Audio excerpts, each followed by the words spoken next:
अस्सलामु अलैकुम वरहमतुल्लाहि वबरकातुहू। उम्मीद है कि आपके रोज़े अच्छे गुज़र रहे होंगे। अल्लाह पाक आपके साले अमाल को कबूल करे।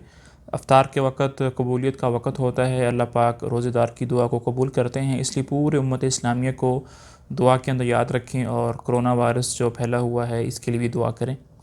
आज की वीडियो के अंदर हम बात करेंगे कि फ़ैक्ट्री वाले वो ज़कात किस तरह अदा करें और ज़कात और जो कर्ज़े हमने लेने होते हैं या हमारे ज़िम्मे होते हैं उनको ज़कात की मजमूई रकम से कैसे निकालें या उसमें जमा करें। ये बहुत इम्पॉर्टेंट टॉपिक है, अक्सर लोग इसके बारे में पूछते हैं, तो उम्मीद है कि आप वीडियो को आखिर तक देखेंगे। अल्लाह पाक हमें समझने की और अमल करने की तौफ़ीक नसीब फरमाए।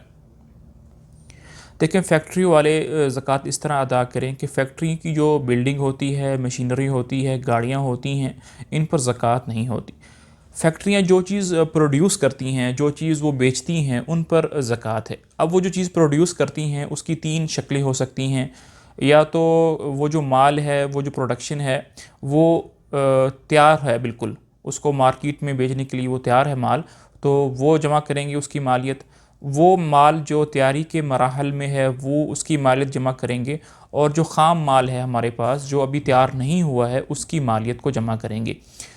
तीनों अमवाल की मालियत को जमा करके उसकी मालियत लगवाएंगे और उसकी मालियत को ज़कात की मजमूई रकम पर जमा कर लेंगे, तो फैक्ट्रियों की ज़कात अदा हो जाएगी। इसी तरह कुछ रकमें ऐसी होती हैं जो हमने दूसरों से लेनी होती हैं, या तो हमने उन लोगों को कर्ज़ दिया होता है या हमने कुछ माल उधार दिया होता है लोगों को और उसकी अभी वसूली हुई नहीं है। तो जब हम अपनी ज़कात अदा करेंगे तो इन कर्ज़ों और उधार पर बेचा हुआ माल, उसकी मालियत को भी अपनी ज़कात की मजमूई रकम में ऐड करेंगे। शरई तौर पर तो अभी उस पैसे की, उस माल की ज़कात फ़र्ज़ नहीं हुई है जो हमारे पास अभी नहीं पहुंचा, जो अभी हमें वसूल नहीं हुआ, उसकी ज़कात शरई नुक्ता नज़र से वाजिब नहीं हुई है।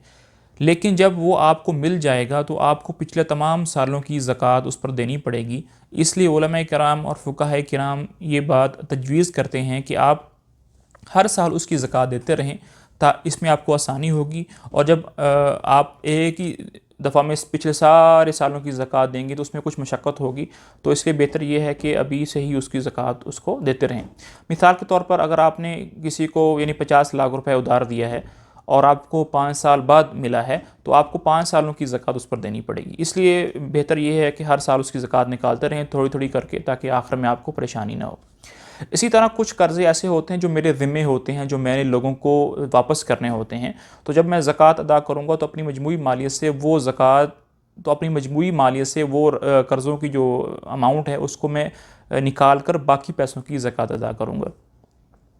यहाँ पर एक बात बहुत इम्पॉर्टेंट है कि कर्ज़ों की 2 शक्लें होती हैं। पहली शक्ल कर्ज़ों की ये होती है कि जो मैंने अपनी ज़ाती इस्तेमाल के लिए लिया है, मजबूरन लिया है, जो लोग हम इनफ़रादी तौर पर लोग लेते हैं, तो इसको तो हमने ज़कात के पैसों से और अपनी मालियत से इसको निकालना है। लेकिन कुछ कर्ज़े इस तरह के होते हैं कि जो बड़ी बड़ी फैक्ट्रियों वाले, कंपनियों वाले बैंकों से लेते हैं, जो लाखों करोड़ों में जो कर्ज़ा होता है, तो क्या उसको भी ज़कात देते वक़्त निकालेंगे या नहीं निकालेंगे? क्योंकि वो कर्ज़ इतने ज़्यादा होते हैं कि अगर हम उसको ज़कात की माली से निकालेंगे तो पीछे पैसे बचते ही नहीं हैं, बल्कि उल्टा कंपनी वाले ख़ुद मुस्तहिक़ ज़कात हो जाते हैं। तो इसमें कुछ तफ़सील ऐसी है कि अगर मैंने किसी से कर्ज़ लिया है, कंपनी की ग़रज़ के लिए बहुत ज़्यादा कर्ज़ लिया है, और उस कर्ज़ से मैंने ऐसी चीज़ें ख़रीदी हैं जो काबिल ज़कात नहीं है, मसलन मैंने उसे बिल्डिंग बना ली है, मैंने उसे मशीनरी ख़रीद ली है, मैंने उसे गाड़ी ख़रीद ली है, तो फिर मैं उसको ज़कात से नहीं निकालूंगा। लेकिन मैंने कर्ज़ के उस पैसों से अगर मैंने ऐसी चीज़ें ख़रीदी हैं जो मुस्तहिक़ ज़कात हैं, मैंने कोई ऐसा माल ख़रीद लिया है जो तिजारत के काबिल है, तो फिर मैं उसको मैं मजमूई माल से निकालूंगा।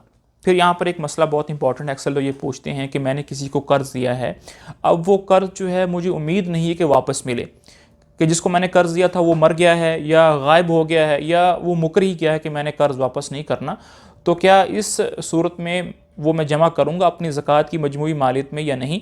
तो इस सूरत में हम जमा नहीं करेंगे। लेकिन अगर कर्ज़ के वापस मिलने की उम्मीद है, जिसको मैंने कर्ज़ दिया है वो इकरार करता है कि मैं दे दूँगा जब भी दूँ, तो इस सूरत में उन पैसों को मैं अपनी ज़कात की मजमूई मालियत में जमा करके फिर उसकी ज़कात दूँगा। हाज़ा व सल्लल्लाहु अला नबीना मुहम्मदिन व अला आलिहि व सहबिही अजमईन।